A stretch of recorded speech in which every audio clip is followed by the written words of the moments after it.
Triplet brothers vanished in 1978. 24 years later, one man's confession shakes everything.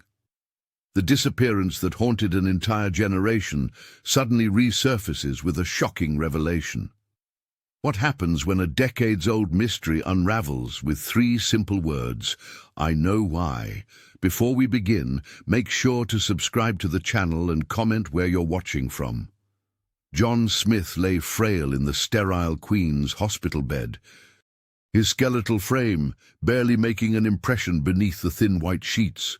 His breath came in shallow gasps, each one seeming more labored than the last.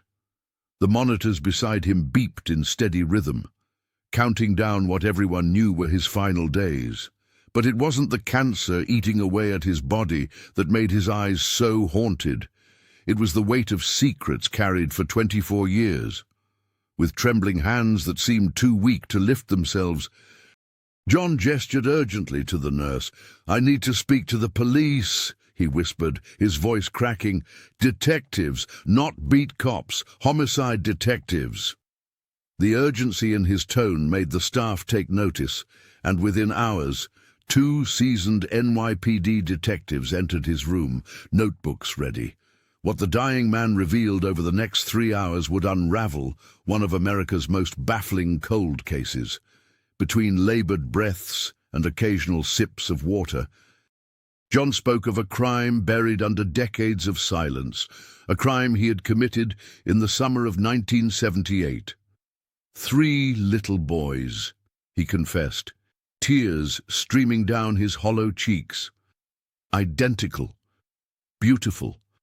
I took them from their family in Kentucky. His words came out between sobs as he described how he had orchestrated the abduction of the Souza triplets. Those 3 identical boys whose disappearance had captivated the nation and broken hearts across continents. The detectives exchanged glances, recognizing the case immediately. The Souza triplets, Lucas, Pedro, and Miguel, had vanished without a trace from their family's farm in Milford. Their disappearance had sparked one of the largest manhunts in FBI history, their identical faces plastered on milk cartons and billboards across America for years. "They're alive," John whispered, the revelation hanging in the air like a thunderclap. "I raised them as my own. They don't know who they really are." The confession sent immediate shockwaves through the NYPD and beyond. Within hours, calls were being made to the FBI, to cold case units, to the Brazilian consulate. Records were pulled from dusty archives, and agents were dispatched to locate 3 men who had grown up as Roberto, Eduardo, and Paulo Smith, unaware of their true identities as the long-lost Souza brothers. As John continued his confession, the full magnitude of what he had done and the ripple effects it would have across multiple lives began to emerge. The detectives recorded everything, knowing that this deathbed revelation would reopen wounds that had never truly healed, but might finally bring closure to a family that had been broken for over 2 decades. In the mid-1970s, nestled between rolling hills and sprawling cornfields, the quiet farming town of Milford, Kentucky, held a special family in its embrace. The Souza family stood out not just for their Brazilian heritage in this predominantly American community, but for the extraordinary blessing they'd received: identical triplet boys who captivated everyone they met. Thomas Souza, a hard-working farmer with calloused hands and a gentle smile, had met Anna during a church mission trip to Brazil. Their love story had brought her back to Kentucky, where they built a modest life filled with simple joys and deep faith. The birth of Lucas, Pedro, and Miguel Souza had transformed their lives and, in many ways, the entire community of Cedar Creek. "Those Souza boys are something special," neighbors would say, watching the identical 6-year-olds race through the town square, their matching outfits and infectious laughter making it impossible to tell them apart. Only Anna and Thomas could distinguish them without hesitation: Lucas with his natural leadership, Pedro with his thoughtful concern for others, and Miguel with his dreamy, artistic temperament. Sundays held a sacred rhythm for the family. Thomas would wake before dawn to finish essential farm chores, then return to help Anna wrangle the energetic triplets into their church clothes. Donna Maria, Anna's mother, who had joined them from Brazil, would prepare traditional Brazilian treats for after-service. The elderly woman doted on her grandsons, teaching them Portuguese phrases and stories from her homeland. After worship at Cedar Creek Baptist Church, where the boys charmed the congregation with their harmonized singing, the family would walk to Milford's town square.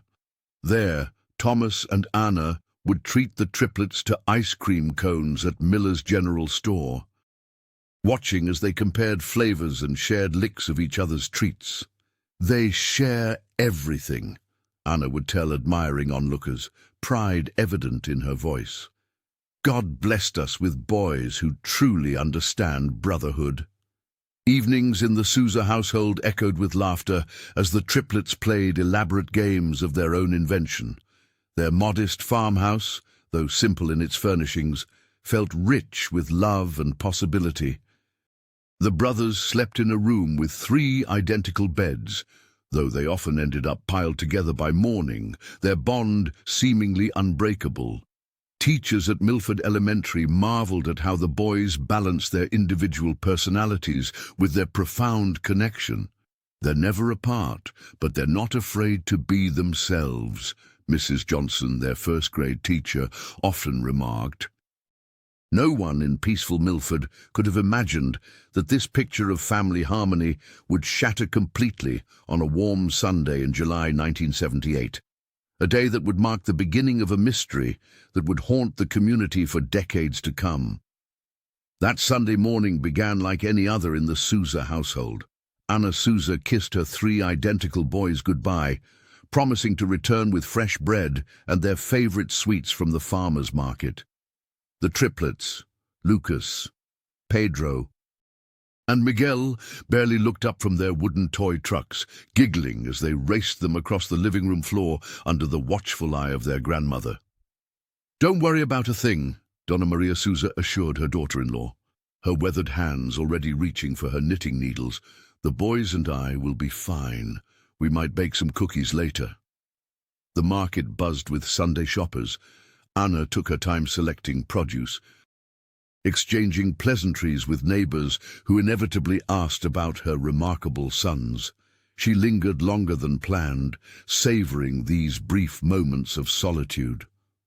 When she finally turned her vehicle into the driveway 2 hours later, the scene before her shattered her world forever. Donna Maria lay sprawled on the front lawn, motionless.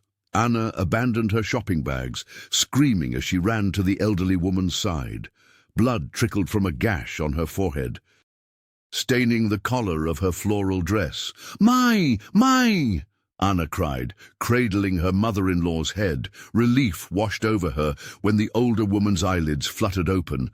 Donna Maria's lips trembled as she struggled to form words. When she finally spoke, her Portuguese came out in a terrified whisper. "Homens vieram, levaram as crianças." Men came. They took the children. Anna's scream pierced the quiet neighborhood. She bolted into the house, calling her sons names, flinging open doors, searching closets and under beds. The home echoed with terrible emptiness. No giggling, no patter of small feet, no response to her increasingly frantic calls. Neighbors appeared at the commotion. Someone called for medical help, while others phoned Thomas Souza at the church. Within minutes, the quiet street transformed as vehicles arrived.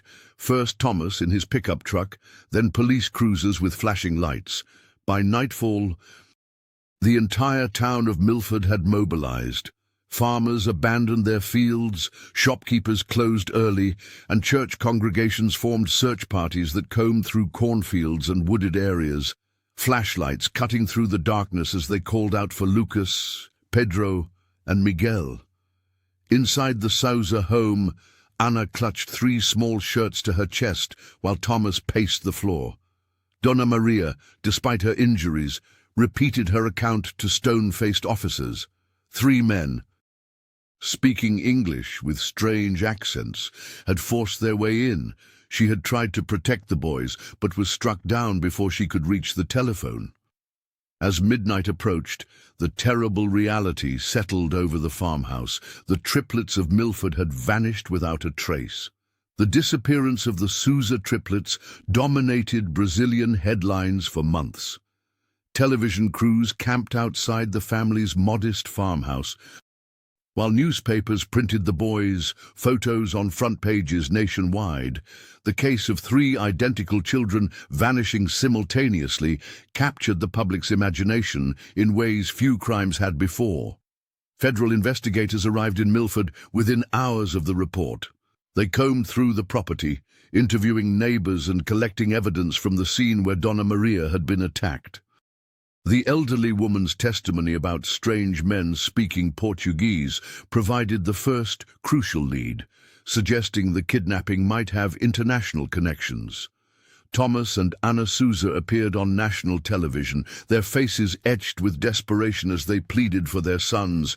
"Return, please," Ana begged through tears. "Lucas, Pedro, Miguel, we love you. Whoever has our children, they need their family." A reward fund quickly grew to over 100,000 reais as donations poured in from across Brazil.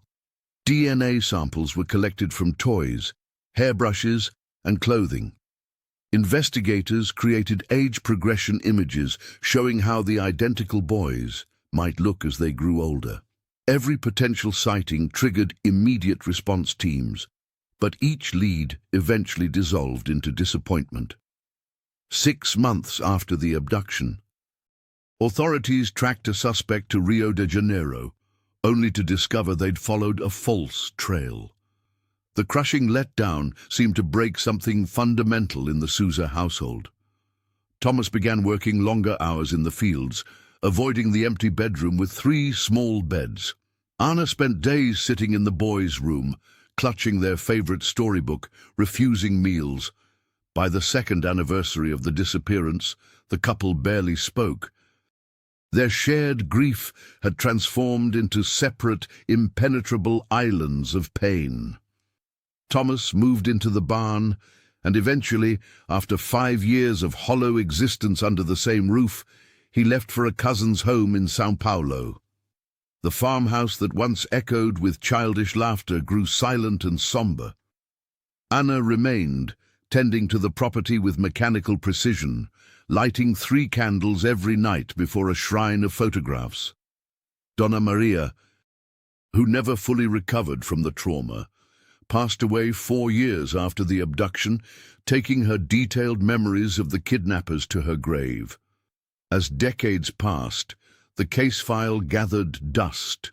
New detectives occasionally reviewed the evidence, but without fresh leads, the investigation stagnated.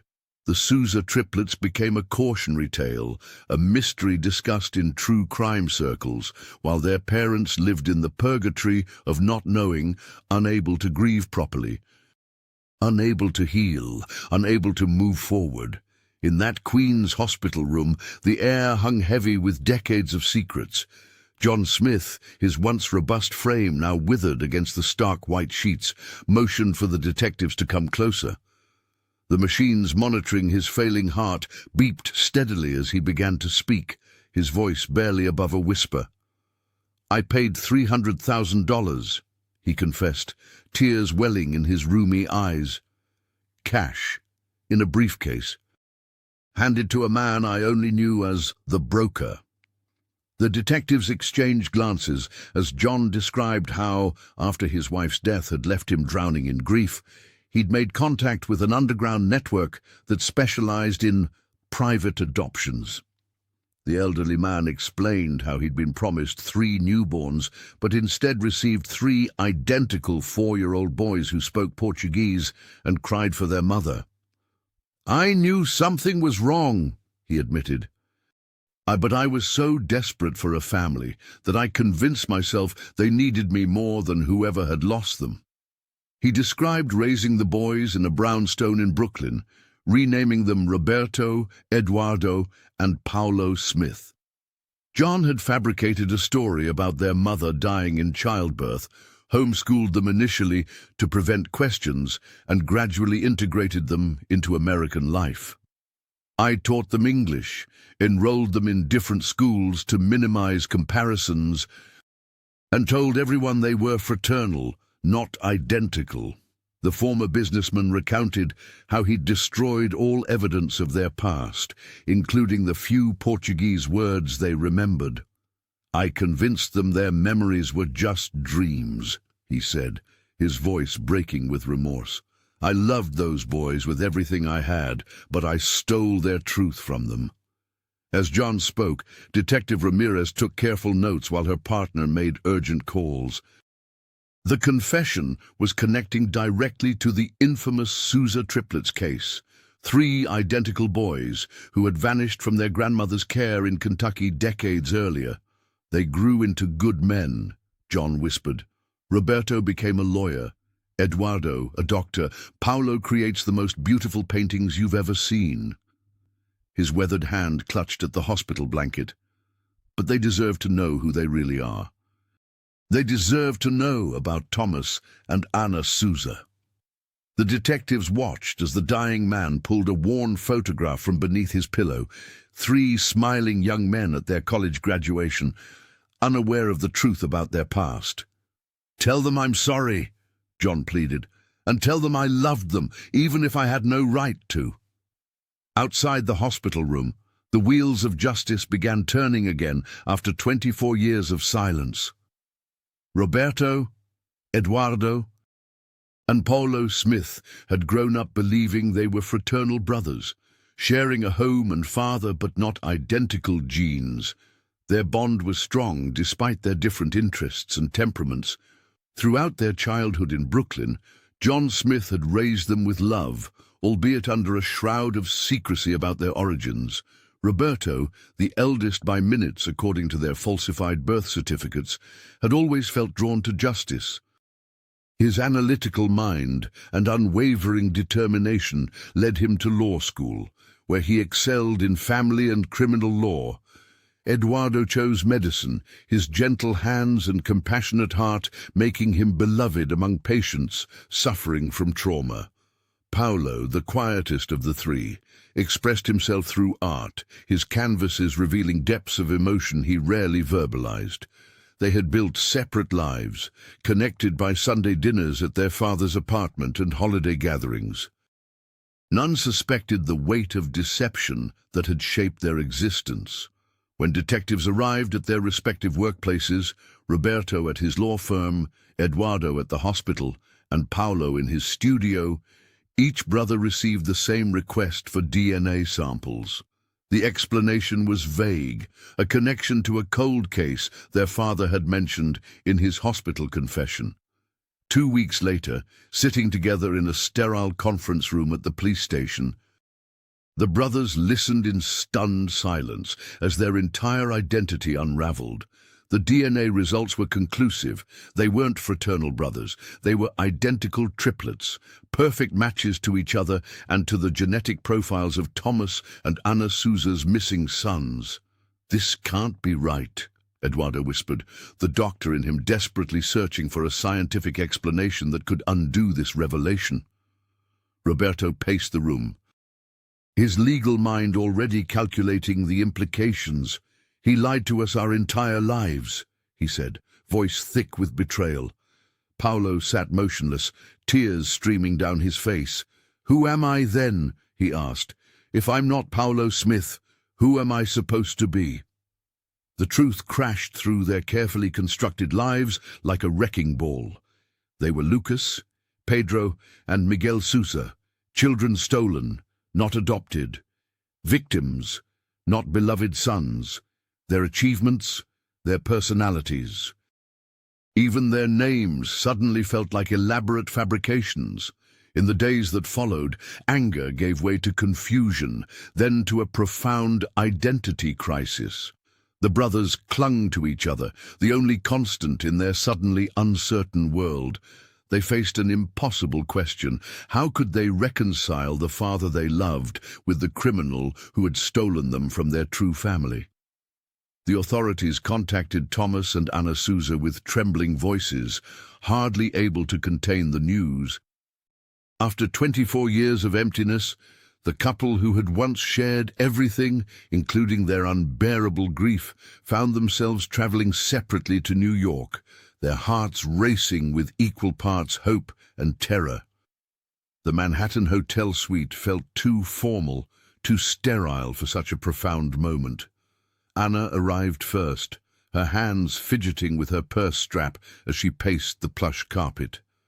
When Thomas entered, they exchanged a glance that bridged decades of silence between them. "They're coming," the lead detective said softly. The door opened and time collapsed. 3 grown men stood before them, strangers wearing the faces of their babies. Lucas, Pedro, and Miguel Souza, known their entire adult lives as Roberto, Eduardo, and Paulo Smith, stood awkwardly, uncertain whether to step forward or retreat. Anna's legs gave way as she reached toward them. "Meus filhos," she whispered, her voice breaking. Thomas remained frozen, tears streaming down his weathered face, unable to move or speak. The brothers exchanged glances, communicating silently, as they had their entire lives. Lucas, the lawyer, took the first tentative step forward. "We don't remember you," he admitted, his voice gentle but honest. "But we've seen the photos. We know who you are." Pedro, with a doctor's compassion, knelt beside Anna, allowing her to touch his face with trembling fingers. Miguel hung back, his artist's eyes absorbing every detail of the parents he never knew he had. "You have your grandmother's eyes," Thomas finally managed, looking at Pedro. "Donna Maria never stopped looking for you. She passed believing you were still out there somewhere." The conversation moved in fits and starts, 24 years of absence impossible to bridge in hours. They shared photos, the boys' childhood in Brooklyn, alongside images of the small farm in Milford where they should have grown up. Later that afternoon, John Smith requested to see them all. From his hospital bed, the dying man looked at the family he had simultaneously destroyed and created. "I took everything from you," he said to Thomas and Anna. "I convinced myself I was saving them, giving them a better life." His voice cracked with the weight of his confession. "I loved them as my own. That doesn't excuse what I did, but I need you to know they were loved." Anna, through her tears, reached for his hand. "You raised our sons to be good men. I can see that." Her forgiveness hung in the air like a fragile thread, neither accepted nor rejected, just acknowledged in the heavy silence that followed. The hospital room became a battlefield of raw emotions. Lucas, Pedro, and Miguel Souza stood awkwardly between 2 worlds. The biological parents they barely knew, and John Smith, the man whose criminal act had simultaneously stolen and shaped their lives. "You had no right," Thomas Souza shouted, his weathered farmer's hands trembling as he pointed at John. 24 years! You stole 24 years from us!" His voice cracked with decades of accumulated grief. John lay against the sterile white pillows, oxygen tubes in his nostrils. His eyes filled with tears. "I loved them," he whispered. "I know it doesn't make it right, but I loved them like my own." Pedro, the doctor, found himself instinctively checking John's vital signs on the monitor while trying to process the impossible situation. Miguel stood by the window, his artist's sensibility overwhelmed by the tableau of suffering before him. Lucas, ever the lawyer, tried to mediate, but found himself speechless. "We had birthdays," Eduardo, now Pedro, said quietly. "We had Christmas mornings, school plays, graduations." He looked at Thomas and Anna. "While you were searching for us, we were living normal lives, never knowing we were lost." Anna Souza had remained silent, her hands clutching a handkerchief. She approached John's bed slowly, her eyes never leaving his face. The room fell silent, everyone expecting an outburst of maternal rage. Instead, she reached for John's hand. "You fed them," she said in a voice barely above a whisper. "You clothed them. You made sure they went to school." Tears streamed down her face. "I hate what you did. I will always hate what you did. But my boys are alive, educated, good men, and for that part only, obrigada." The Portuguese word, thank you, hung in the air like a fragile bridge across an impossible chasm. Miguel moved to his mother's side, putting an arm around her shoulders. "Mama," he said, using the word for the first time, testing how it felt on his tongue. John closed his eyes, tears streaming down his hollow cheeks. "I'm sorry," he repeated, the words insufficient against the magnitude of his crime. The triplets exchanged glances, a silent communication that had survived their separation. They were caught between gratitude and betrayal, between two sets of parents, one who had lost everything and one who had taken everything. "We need time," Lucas finally said, speaking for his brothers. "This isn't something we can resolve in one day." As they left the hospital room that evening, no one had forgiveness to offer. Only the first tentative steps toward understanding a truth too complex for simple resolution. John Smith's deathbed confession did more than reunite a family. It unraveled the threads of a sinister tapestry. As investigators dug deeper into his testimony, they discovered documents hidden in his Brooklyn apartment, linking him to an extensive child trafficking network that had operated across both North and South America during the 70s and 80s. Detective Maria Oliveira, assigned to the case after the initial confession, uncovered financial records showing payments not just for the Souza triplets, but for dozens of other children. This wasn't an isolated incident, she explained to Lucas during a tense meeting at the precinct. "Your father, John, was just one customer in a much larger operation."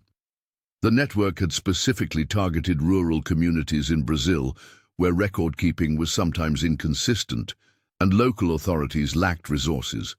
Families like the Souzas became prime targets, isolated enough that investigations would eventually go cold, yet loving enough that the children would be missed and searched for, creating the perfect distraction while traffickers moved other children across borders. Pedro, upon reviewing the evidence with his legal brother, couldn't contain his horror. "How many other families are still waiting?" he asked, his medical training doing nothing to prepare him for this particular kind of trauma. The FBI reopened 27 cold cases across 3 states, while Brazilian authorities examined over 40 disappearances that matched the network's pattern. Photos of smiling children, some missing for 3 decades, appeared on bulletin boards and computer screens as investigators worked around the clock. Within weeks, 3 families received the calls they had waited a lifetime for. DNA tests confirmed matches with adults living in California, Florida, and Toronto, all adopted under suspicious circumstances by wealthy families who claimed they never knew the truth. Miguel, the most introspective of the triplets, found himself unable to paint for weeks after learning the scope of the crimes. "We were commodities," he told Anna during a quiet evening at their reclaimed family home, "sold like cattle to the highest bidder." The media dubbed it the Souza effect, how one man's confession had triggered a cascade of revelations that spanned continents. Thomas Souza, who had remained mostly silent through the reunion, finally spoke to reporters outside their farmhouse. My boys weren't just taken from us," he said, his weathered face showing decades of pain. "They were stolen from themselves." As summer faded into autumn, the Souza triplets found themselves at the center of an international reckoning. Their story of loss, discovery, and the painful truth had become the key that unlocked doors long sealed by silence and corruption, offering hope to families who had never stopped searching. After John Smith's funeral, The Sousa family faced the immense task of rebuilding what had been shattered decades ago. The initial awkward meetings at the hospital transformed into weekly gatherings at Anna's modest apartment in São Paulo. Thomas would make the journey from his rural home, bringing freshly harvested vegetables and fruits, silent offerings that spoke of his desire to reconnect. It feels like learning to walk again," Anna confessed one evening as she prepared traditional Brazilian dishes she remembered her sons enjoying as children. The triplets watched her movements with a mixture of curiosity and nostalgia, glimpsing shadows of memories they couldn't quite grasp. Those weekly visits gradually expanded into holidays spent together. Their first Christmas reunion was filled with both tears and laughter. Pedro brought his medical knowledge, helping his aging parents with their health concerns. Lucas offered legal assistance to secure their future, while Miguel captured their new beginnings in vivid paintings that adorned Anna's walls. "I remember how you three would run around the farmhouse on Christmas morning," Thomas reminisced, his weathered hands trembling slightly as he passed old photographs across the table. "You were always together." Even then, the brothers began the profound journey of reclaiming their birth identities. Roberto, Eduardo, and Paulo formally changed their documents, becoming Lucas, Pedro, and Miguel Sousa once again. Yet they kept small mementos from John, a watch, a book, a cherished photograph, acknowledging the complicated love of the man who had both stolen and shaped their lives. "He was wrong in what he did," Lucas reflected during a quiet moment with his brothers as they sat on the porch of their childhood home. "But he loved us the best way he knew how." Anna revived old family traditions, Sunday meals after church, birthday celebrations with homemade cake, and evening prayers together. Alongside these, new rituals emerged. The family planted a garden of remembrance behind the farmhouse, each plant symbolizing a year they had lost and found again. The process wasn't without pain. Arguments erupted over misunderstandings, and sometimes the weight of the past became too heavy to bear. Yet each time, they found their way back to each other, the pull of blood and shared history stronger than the years of separation. "We are like a quilt," Anna told her sons one evening as they sat together under the Brazilian stars, torn apart and stitched back together. "The seams show our scars, but they also show our strength." The family, once fractured by an unimaginable tragedy, was slowly becoming whole again. Lucas Sousa found himself drawn to the law for reasons that went beyond career ambition. Standing before legislators in Brasilia, he articulated amendments to Brazil's missing persons statutes with the quiet authority of someone who understood the stakes personally. His proposals, faster response protocols and extended investigation timelines, reflected lessons learned from his family's own tragedy. When he spoke of families waiting for answers, his colleagues recognized the weight behind his words, though few knew his full story. Meanwhile, Pedro Sousa transformed a wing of his medical practice into a sanctuary for families of missing children. The doctor approached each case with extraordinary empathy, recognizing the physical manifestations of grief, the insomnia, the stress-induced illnesses, the neglected health that accompanied endless searching. He developed specialized therapeutic approaches for what he called suspended grief, the particular trauma of living without closure. In his sunlit studio across town, Miguel Sousa's canvases told stories that words couldn't capture. His exhibition, Ausências, featured portraits where subjects appeared partially transparent, embodying the liminal space between presence and absence. The artist refused lucrative commissions to focus on these deeply personal works, which museums acquired not just for their artistic merit, but for their profound emotional impact. The three brothers coordinated their efforts with remarkable synergy, creating a support network that operated largely beneath public notice. They shared a silent understanding that their work wasn't about recognition. It was about ensuring no family endured what Thomas and Anna Souza had suffered for 24 years. On quiet evenings, the siblings would gather in Lucas's apartment overlooking the city, sharing small victories, a legislative clause that passed committee, a parent who finally slept through the night, a painting that helped a family process their grief. They avoided interviews and declined documentary offers, preferring to let their work speak for itself. "We're not the story," Pedro often said when journalists approached. The children still missing are. Their shared childhood under John Smith's roof had taught them resilience and adaptation. Now they channeled those same qualities into creating meaningful change. Each brother, in his own way, transformed what could have been consuming bitterness into purposeful action.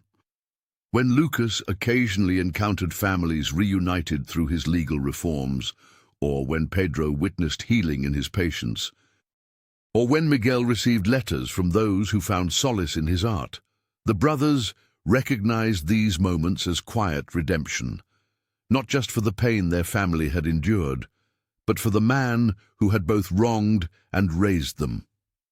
In 2023, the Souza family made a decision that would transform their legacy forever.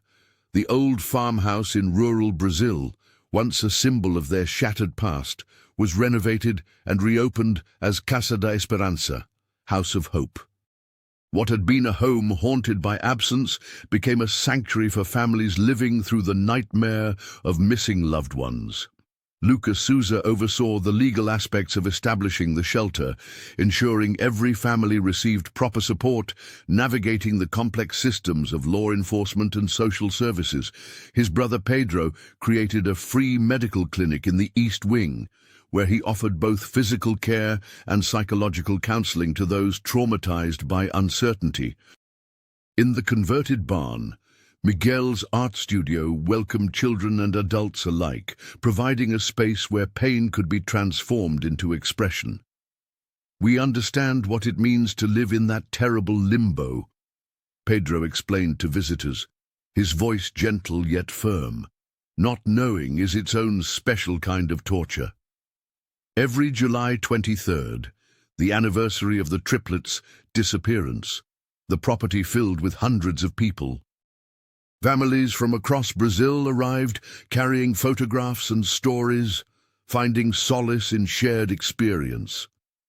The day began with a simple breakfast in the courtyard and continued with support groups facilitated by professionals who volunteered their time. Anna Souza, now in her 70s, but still radiating warmth, moved among the visitors with trays of homemade pastries. "When we lost our boys, we had nowhere to turn," she told newcomers. No one should face this journey alone." As dusk fell, Lucas, Pedro, and Miguel stood together on the porch steps, addressing the gathered crowd. Though they rarely spoke publicly about their ordeal, on this day they shared parts of their story.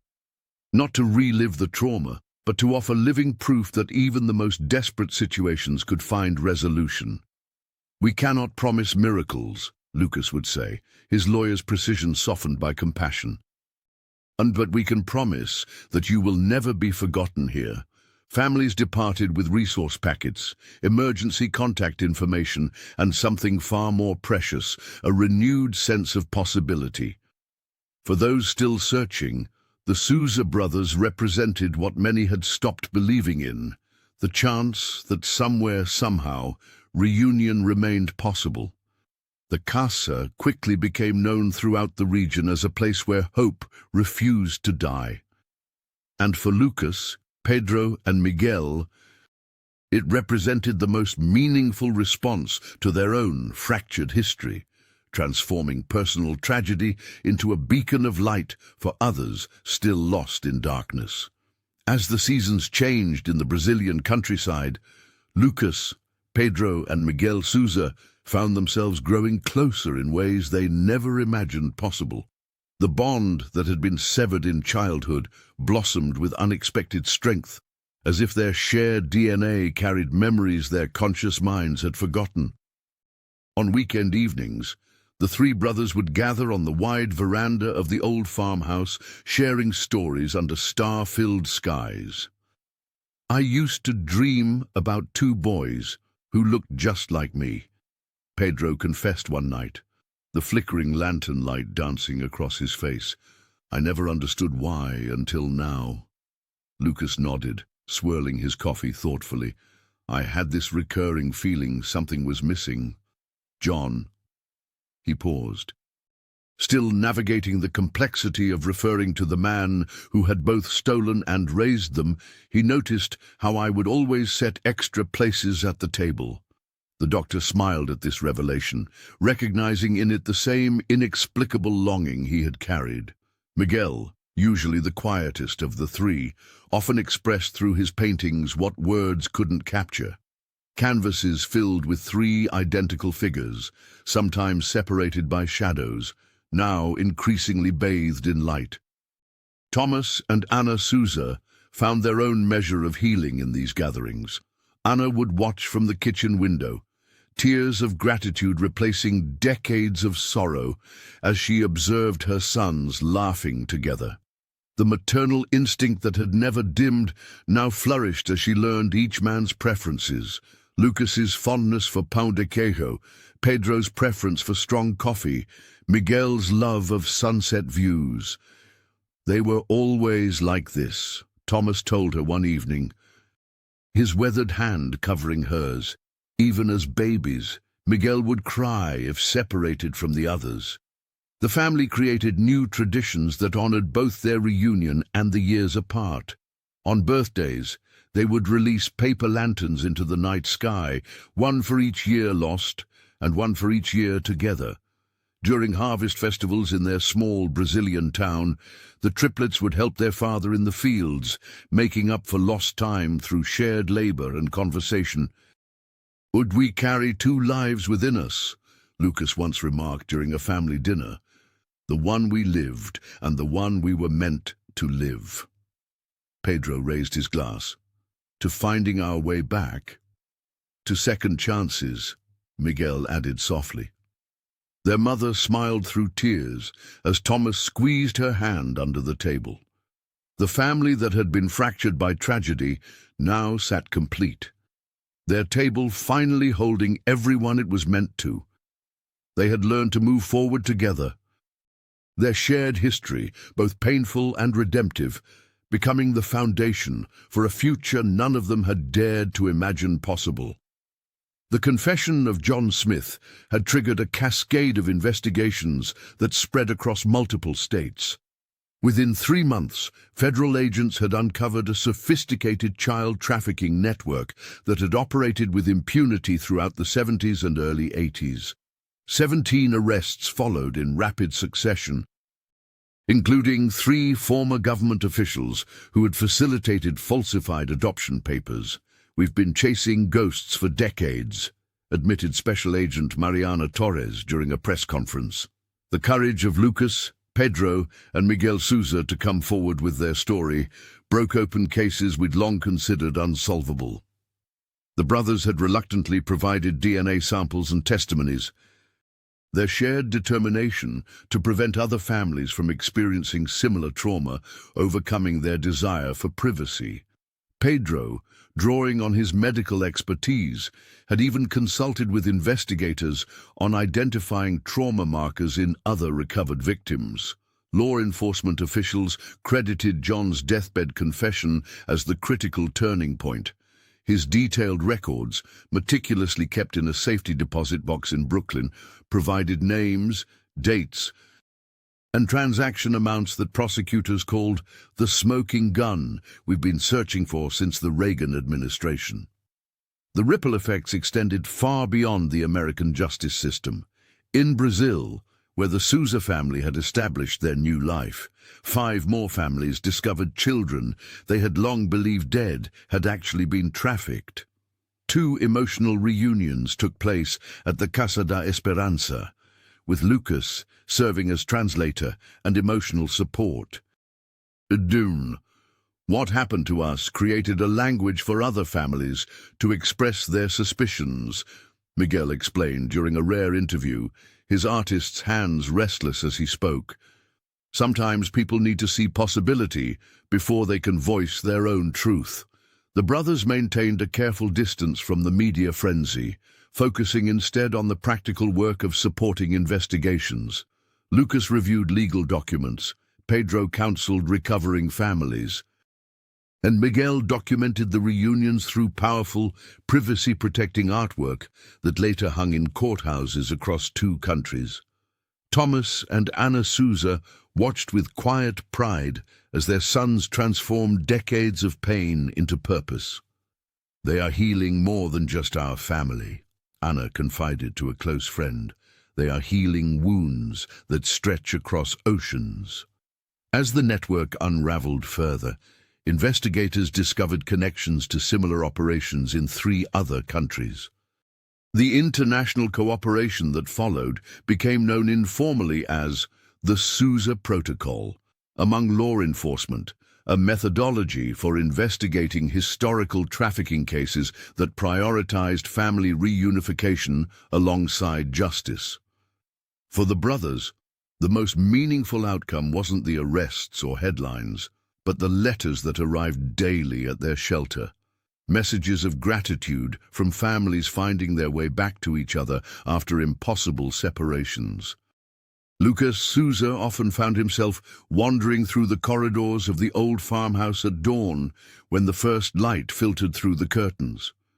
His fingers would trace the weathered door frames where height marks of 3 little boys had once been etched, marks that had faded but never disappeared. Sometimes he swore he could hear echoes of childish laughter bouncing off the walls, phantoms of a childhood stolen from him and his brothers.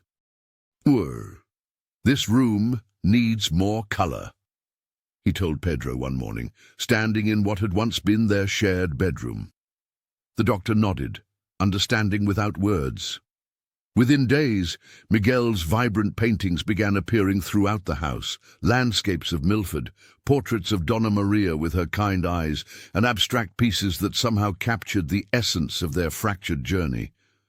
Lucas installed speakers in every room, filling the once silent spaces with music, Brazilian bossa nova, Kentucky bluegrass, and the classical pieces their father Thomas had always loved.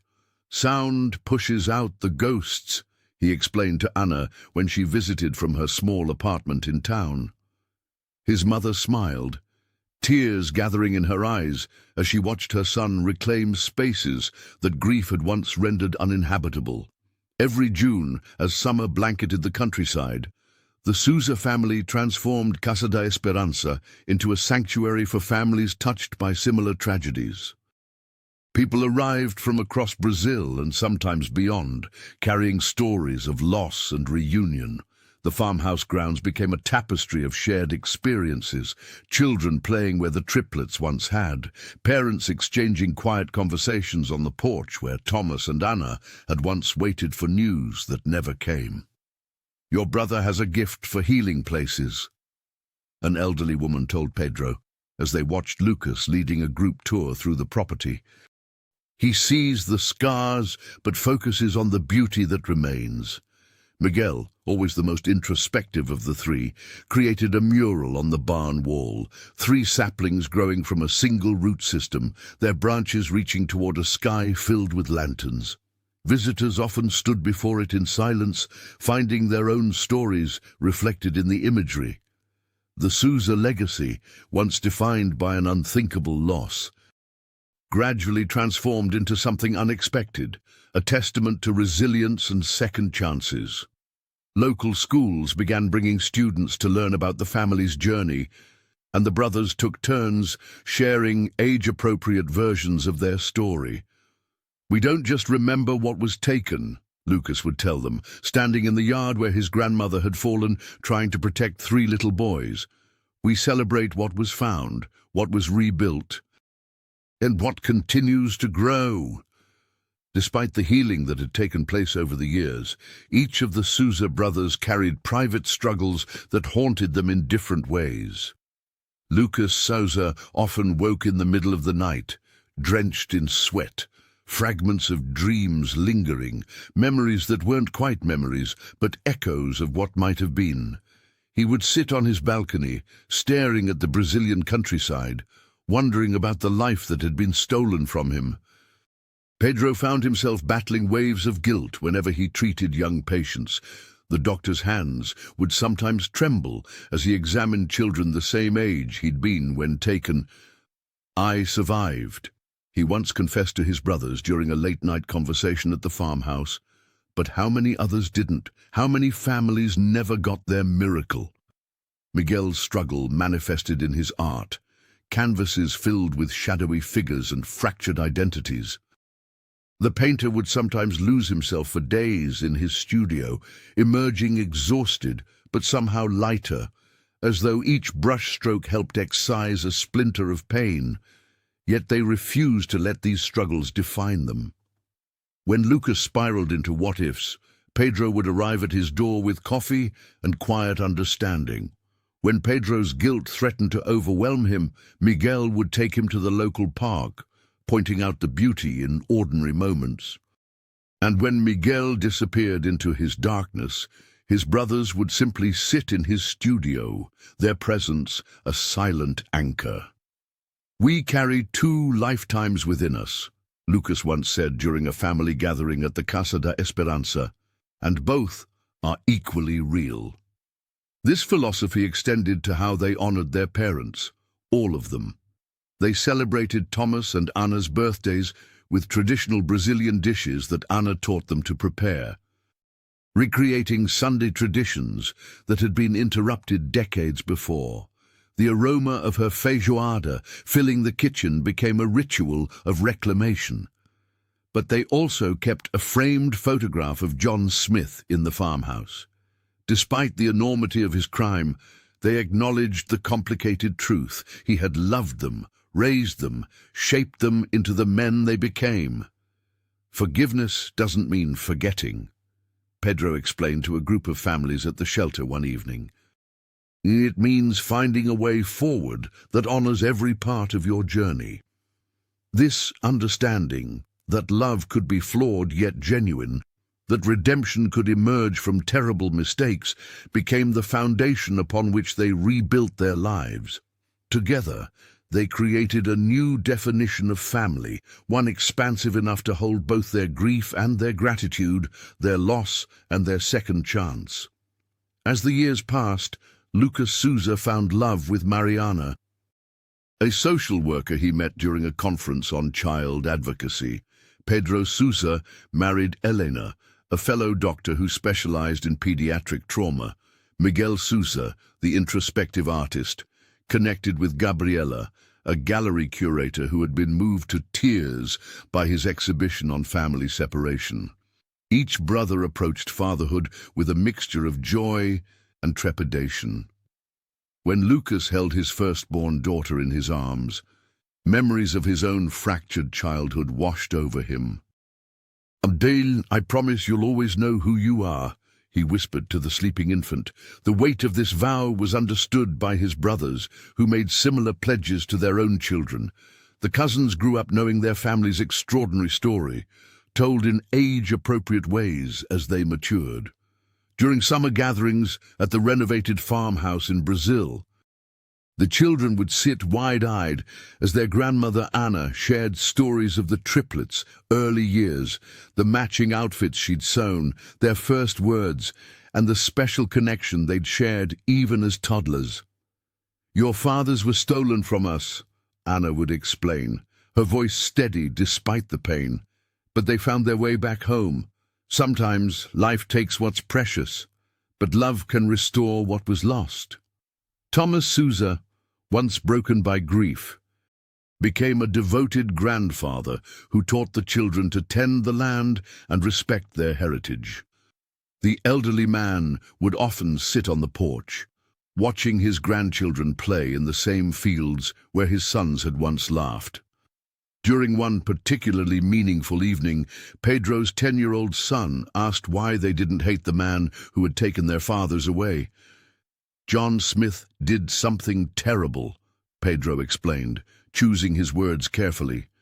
"But he also loved us and raised us. Life isn't always simple. People can do wrong things, but still have goodness in them. Forgiveness doesn't mean forgetting. It means finding peace with the past." The brothers ensured their children understood the importance of honesty and compassion. Miguel often took his daughter and nephews to his studio, where they painted their feelings and dreams on large canvases. "Art helped me find my voice when I was lost," he would tell them. But sometimes words aren't enough. Through their example, Lucas, Pedro, and Miguel taught the next generation that family bonds could survive even the most unimaginable challenges. Their children grew up confident in their identities and secure in the knowledge that they belonged to a legacy of resilience, a family that had been broken but had found the courage to rebuild, stronger than before.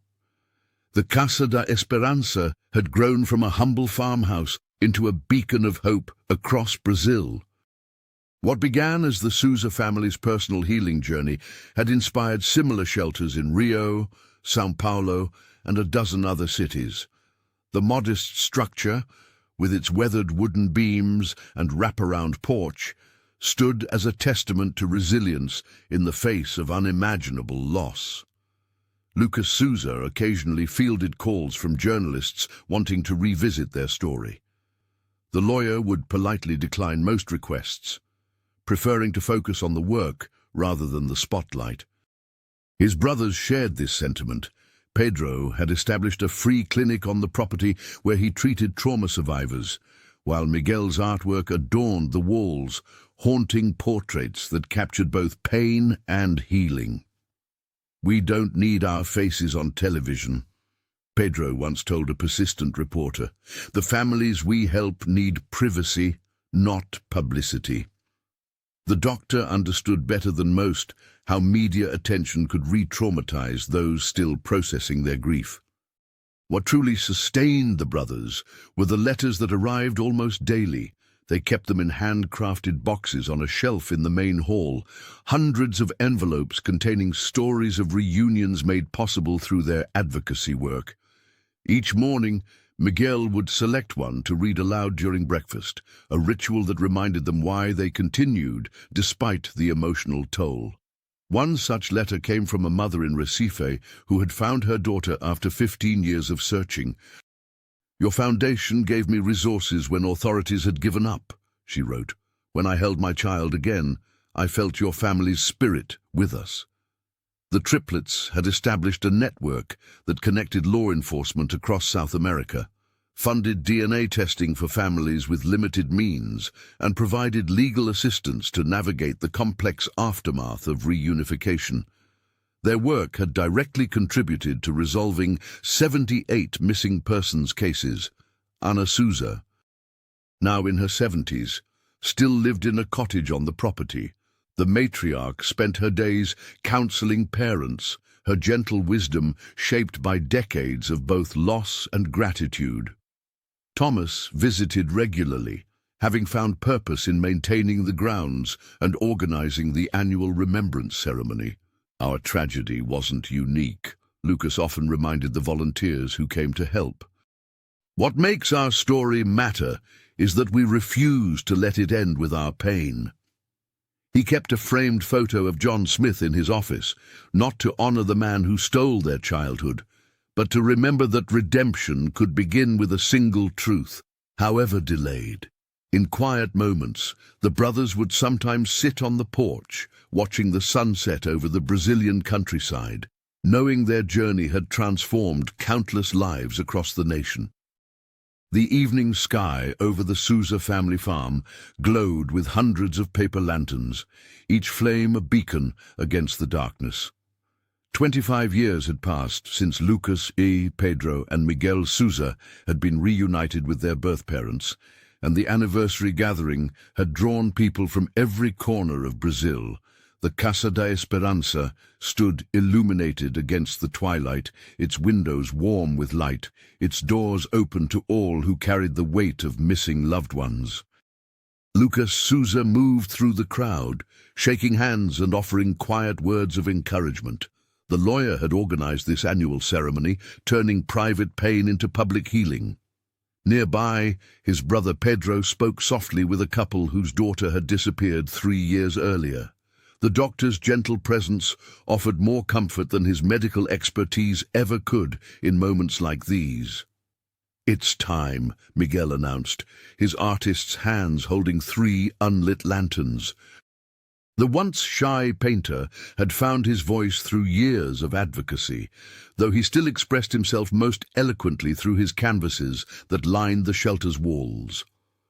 The crowd formed a circle in the open field as Thomas and Ana Souza joined their sons. The years had softened the lines of grief on their faces, replacing anguish with a weathered kind of peace. Ana squeezed her ex-husband's hand. Their bond, though transformed by decades of separation, remained unbroken in their shared love for their children. "We gather to remember," Lucas began, his voice carrying across the hushed gathering. "Not just our story, but every story that remains unfinished." Pedro stepped forward. "Each lantern represents someone still missing, someone still loved, someone still searched for. And each flame," Miguel continued, "and carries our collective hope that more families will find the answers they seek." The brothers lit their lanterns first, releasing them into the gentle evening breeze. Hundreds more followed, rising like stars returning to the heavens. Names were whispered, prayers offered, tears shed without shame. As the last lantern drifted upward, Lucas, Pedro and Miguel stood with their arms around their parents. The 5 of them watched in silence as the lights floated above the Casa da Esperanza, the house of hope that had risen from their tragedy. "We promise," the brothers said in unison, their voices blending as only those who shared a womb could, "to never forget those still waiting in the shadows." Thomas embraced his sons, his weathered farmer's hands strong despite his age. Ana wiped away tears, not of sorrow but of gratitude for this impossible second chance. Around them, strangers became family, united by loss and hope, the twin flames that had forged the Souza legacy from the ashes of their past.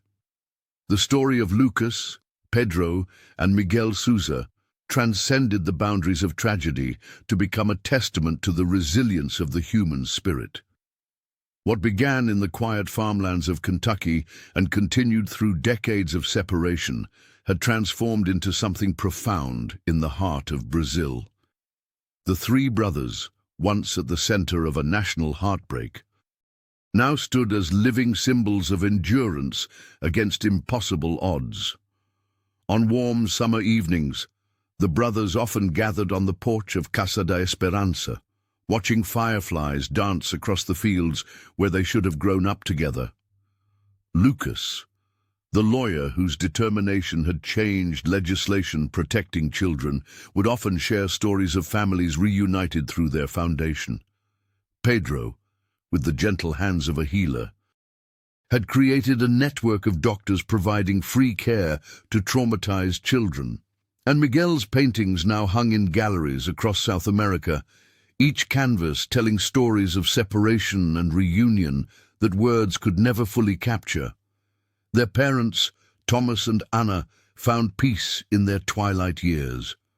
Though their marriage had not survived the decades of grief, they had forged a friendship built on shared joy in their son's return.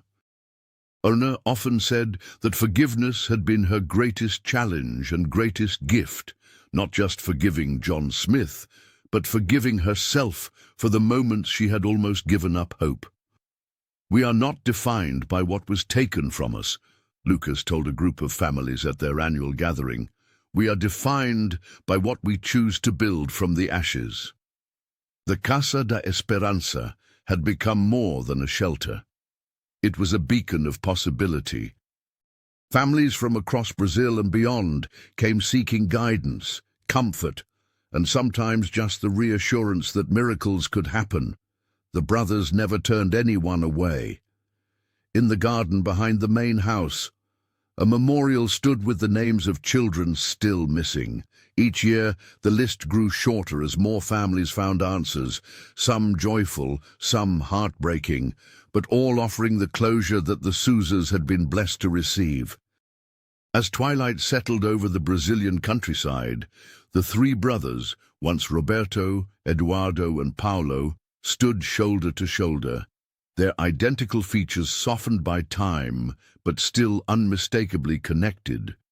Their journey had come full circle, from the innocent triplets playing in these fields to the men who had returned to heal not just themselves, but countless others.